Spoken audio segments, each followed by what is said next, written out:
আজকে আমরা একটা প্রোগ্রামে আমাদের একজন স্টুডেন্টের সাথে আমরা কথা বলবো। আমাদের স্টুডেন্টের নাম হচ্ছে জাকাওয়াত। জাকাওয়াত, আপনার পুরো নামটা কি?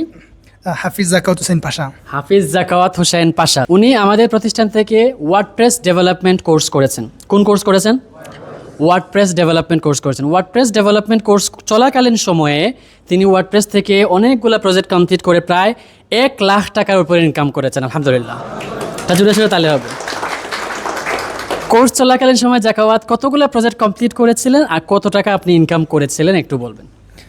কোর্স চলাকালীন অবস্থা আমি 8 নম্বর ক্লাসে ক্লাস শুরু করি এবং ইনকাম করা শুরু করি এবং 37 নম্বর ক্লাসের আগে আলহামদুলিল্লাহ প্রায় 10 থেকে 12টা প্রজেক্টে আমার $1,000 প্লাস ইনকাম হয় 37 নম্বর ক্লাসের আগে। মাশাআল্লাহ মাশাআল্লাহ, তাহলে হবে, ভেরি গুড। সো তারপরে ওনার কোর্স কমপ্লিট হয় এবং তিনি কোর্স কমপ্লিট করে ওনার কোর্স শেষ হয়ে গেল। তো শেষ হয়ে যাওয়ার পর তিনি গত 5 মাস আগে আবার তিনি আমাকে জানাইছেন যে গত 5 মাসে তিনি এই সিএমএস থেকে ওয়ার্ডপ্রেস ডেভেলপমেন্ট থেকে ইনকাম করেছেন প্রায় $11,000। আলহামদুলিল্লাহ, আপনারা বুঝতে পারছেন $11,000 মানে হচ্ছে প্রায় 12 লাখ টাকার উপরে। আলহামদুলিল্লাহ, আমরা জানার চেষ্টা করব যে এই গত 6 মাসে তিনি কি কি স্ট্র্যাটেজি ফলো করেছেন এবং একজন নতুন শিক্ষার্থীর জন্য আসলে কোন কোন পদ্ধতি ফলো করা উচিত। কারণ আপনারা গ্রাফিক ডিজাইন শিখেছেন, উনি ওয়ার্ডপ্রেস শিখেছেন, বাট ক্লায়েন্ট কমিউনিকেশন, ক্লায়েন্ট পাওয়া সকল বিষয় আসলে কিন্তু সমান, রাইট অর রং?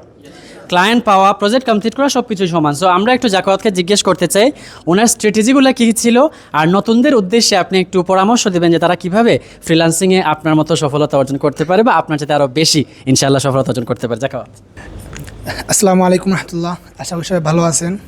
আসলে আমরা এখানে যারা উপস্থিত আছি সবাই আমরা সুদীর্ঘ একটি সিলেবাসের মাধ্যমে স্কিলফুল হয়ে আমরা এখানে সবাই উপস্থিত হয়েছি। আমরা যেখানে উপস্থিত হয়েছি ওখানে সবাই একটা আশা ভরসা স্বপ্ন নিয়ে নিজের জন্য কোনো কিছু করা, পরিবারকে কোনো কিছু দেওয়া একটা স্বপ্ন নিয়ে এখানে আমরা আসছিলাম। তো আলহামদুলিল্লাহ অনেকে এখানে দেখলাম যে ইনকাম করছে, অনেকের স্বপ্ন পূরণ হয়েছে এবং অনেকে আবার প্রসেসিংয়ে আসে, অনেকে মোটামুটি কিছুটা হতাশ পর্যায়ে চলে গেছেন। সো তাদের উদ্দেশ্যে আমি বলবো আপনারা রিয়েল লাইফে কাজ করেন, ফ্রিল্যান্সিং করেন, সব জিনিসে কিন্তু টাকা ইনকাম করার স্টেপ 2টা। প্রথম স্টেপ আপনি কাজ শিখতে হবে, দ্বিতীয় স্টেপ আপনার কাজটা আপনি সেল দিয়ে টাকা ইনকাম করতে হবে। আমরা যদি বাস্তবিক পক্ষে আমরা যদি কোনো রেস্টুরেন্টে যদি আমরা কোনো বাবুর্চি হায়ার করি, সো প্রথমে কি সে বাবুর্চিকে কাজ শিখতে হবে, কাজ শেখার পর সে এই কাজটাকে সেল দিয়ে মাসে টাকা নেবে। ফ্রিল্যান্সিংও সেম বিষয়, আপনি কোনো একটা স্কিল শিখবেন, মানে কোনো কাজ শিখবেন প্রথম স্টেপে, দ্বিতীয় স্টেপে আপনি এই স্কিলকে সেল দিয়ে টাকা ইনকাম করবেন। সো প্রথম স্টেপ যেটা স্কিল সেটা অলরেডি টাইম সাইটে আপনাদেরকে শিখিয়ে দিয়েছে। আমি প্রায় 4-5 মাস বা 6-7 মাস আগে কোর্স শেষ করছি। সো আমি শুধু ফ্রিল্যান্সিং মধ্যে সীমাবদ্ধ রাখি নাই, বিভিন্ন প্রতিষ্ঠান, বিভিন্ন এজেন্সি, বিভিন্ন কোম্পানির সাথে কাজ করছি। সো আমি আসলে জানি, অনুভব করি যে টাইমস আইটি যে মডিউলটা আছে কতটুকু শেখায়, অন্য প্রতিষ্ঠান কতটুকু শেখায়, এটা আমি নিজে দেখছি যাচাই বাছাই করে। আপনারা যারা কোর্স করছেন, সো আপনারা কী কী শিখেছে টাইমস আইটি এটা আপনারা লিস্ট করেন আর যে কোনো প্রতিষ্ঠানের সাথে মিলায়েন যে আমাদেরকে টাইমস আইটি কয়টা জিনিস শিখেছে আর অন্য প্রতিষ্ঠান কী কী শেখাচ্ছে আমাদেরকে। সো আপনি আমাদের প্রথম স্টেপ কি আমাদের কাজ শেখা, দ্বিতীয় স্টেপে কি আমাদের কাজটাকে সেল দিয়ে টাকা ইনকাম করা। সো যত বেশি কাজ সেল দেবো তত বেশি ইনকাম, এবং কাজ বেশি সেল দেওয়ার জন্য যত বেশি কাজ শিখবো তত বেশি কাজ মানে সেল দিতে পারবো। তো টাইমস আইটি আপনাদের সবচেয়ে বেশি শেখাচ্ছে। সো এই নিয়ত থেকে শেখাচ্ছে যখন আপনারা বেশি শিখবেন বেশি টাকা ইনকাম করবেন। সো আমি আপনাদের মতো একজন স্টুডেন্ট, সো আমি দেখছি যারা সফল হয়েছে বা যারা সফল হয় নাই ওদের মধ্যে মানে পার্থক্যটুকু। সো যারা সফল হয়েছে আমাদের যে 37 ক্লাসের পর আমাদের যে ক্লাস টিচার জসিম স্যার ছিলেন, উনি বলছেন যে কে কে টাকা ইনকাম করতে, বা সবাই হাত তুলছে। সো তখন ওদের প্রোফাইল আর যারা টাকা ইনকাম করতে পারে নাই ওদের প্রোফাইলটুকু মানে একটু মানে সবাইকে দেখানো হয়েছে। দেখা যাচ্ছে যে যারা টাকা ইনকাম করতে পারছে ওদের প্রোফাইলও মাশাআল্লাহ সুন্দর মতো প্রোফাইল পিক, কভার পিক বা সব কিছু প্রফেশনাল সাজাই। যারা টাকা ইনকাম করতে পারে নাই ওদের প্রোফাইলে গেলে আপনি পাবেন ওরা রিলস আপলোড করছে, অথবা আপনি কি কসপ্যারে ট্যুরে গেছে এগুলো পিক আপলোড করছে। সো একজন ক্লায়েন্টে আপনি নিজে চিন্তা করেন, যখন আপনি এজ এ ক্লায়েন্ট হিসাবে কাউকে হায়ার করতে চাবেন অবশ্যই আপনি এক্সপার্ট এবং প্রফেশনাল মানুষদের মানে খুঁজতে যাবেন। সেক্ষেত্রে আমি আপনার টাইমসে যেগুলো শিখেছি আলহামদুলিল্লাহ প্রচুর শিখেছি, আমি আমার এক্সপিরিয়েন্স থেকে বলতে পারি। তা ফেসবুকে ভালো কাজ করছি এবং ফাইভে মোটামুটি আলহামদুলিল্লাহ কাজ করতেছি।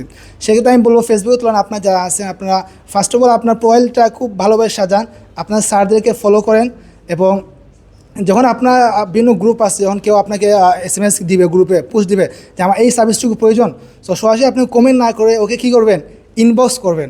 আর ইনবক্স করার ক্ষেত্রে হাই হ্যালো এরকম করেন না, কারণ যখন কেউ পোস্ট করে আমার এই জিনিসটুকু দরকার, তো ওকে কিন্তু কয়েকশো মাসে SMS দেয়। সো আপনি হাই দেন, সে পাত্তা না হইতে পারে, কিন্তু ও পোস্ট করছে কি আমার একজন ক্রিয়েটিভ ডিজাইনার দরকার। আপনি ওকে বলেন I M A creative designer, পরে ওকে বলেন আই হ্যালো বা যে কোনো কিছু বলতে পারেন। যখন সে দেখবে আমি তো পোস্ট করছি বা আমার নিড কি একজন ক্রিয়েটিভ ডিজাইনার, সো সে তো বলছে ক্রিয়েটিভ ডিজাইনার, সো সে 100 জন থাকলেও কি প্রথমে আপনাকেই গুরুত্ব দিবে।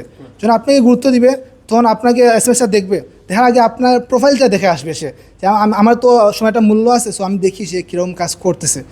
প্রোফাইল দিয়ে আপনার ভাবে সাধারণত থাকে, অপটিমাইজ করা থাকে, সে যে আপনাকে রিপ্লাই দেয় তখন আপনাকে অফার করেন তুমি যদি ফ্রি থাকো তো আমরা 2 মিনিট একটা মিটিং করি, 2 মিনিট মিটিং করলে আমি তোমাকে বেস্টটুকু দিতে পারবো এবং তুমি যা চাও সেগুলো দিবই এবং পসিবল তোমাকে কি এর চাইতে বেশি দিতে পারবো।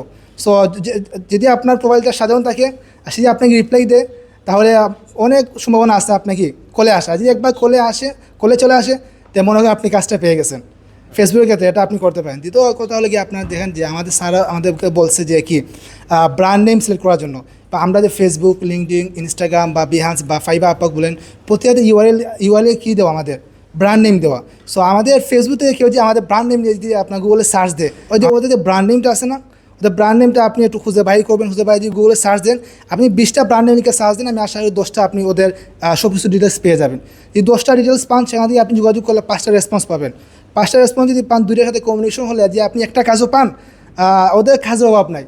আপনি একজন ক্লায়েন্ট যদি থাকেন এভাবে মাসে আপনার 30-35 অটোমেটিকলি চলে আসবে।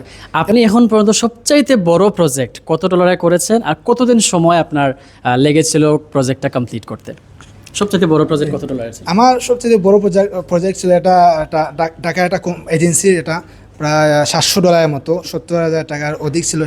সেটা একটা এজেন্সির ছিল, এবং এজেন্সি বলতে আপনার এজেন্সিটা ছিল আপনার এলএমএস টাইপের, সেখানে বিভিন্ন কোর্স আপলোড করা, সো সব কিছু মিলিয়ে আর কি প্রায় $700 ছিল। $700 কতদিন সময় লাগছিল? 20 দিনের কাছাকাছি সময় লাগছে এটা। 20 দিনে আপনি কমপ্লিট করে ফেলছিলেন, জি। এটা তাহলে হবে। ভেরি কতগুলো প্রজেক্ট আপনি কমপ্লিট করেছেন? 50টা, 100টা এরকম? এরকম তো আসলে আমি দীর্ঘদিন কাজ করতেছি, সঠিক সংখ্যা যে না বলতে পারি, তবে আইডিয়া আপনার আমি এটা হিসাব করছিলাম প্রায় 132টার আশপাশে আছে। 132টা, মাশাআল্লাহ। সবগুলা কি ওয়েবসাইট ছিল? জি, আমি আপনার সিএমএস হিসাবে কাজ করলো, আমি ওয়ার্ডপ্রেসে সবচেয়ে বেশি কাজ করছি, ওয়ার্ডপ্রেস ডেভেলপার হিসাবে। দেন আমার ক্লায়েন্ট যারা আছে ওয়ার্ডপ্রেস এক্সপার্ট হিসাবে আমাকে জানে। মাশাআল্লাহ, থ্যাংক ইউ সো মাচ। একটা জোরে সোরে তালি হবে। আরেকটা আছে ফ্রম ইলিন অ্যাজ ওয়েল, একটা তালি হবে। ভেরি গুড, ইনশাআল্লাহ। সো আপনারাও ইনশাআল্লাহ সামনে পাবেন, এরকম ইনকাম করবেন ইনশাআল্লাহ। আচ্ছা, সো ধন্যবাদ সবাইকে আমাদের সাথে যুক্ত হওয়ার জন্য, এবং প্রোগ্রামের আরও ভিডিও সামনে ইনশাআল্লাহ পরবর্তীতে পাবলিশ করা হবে।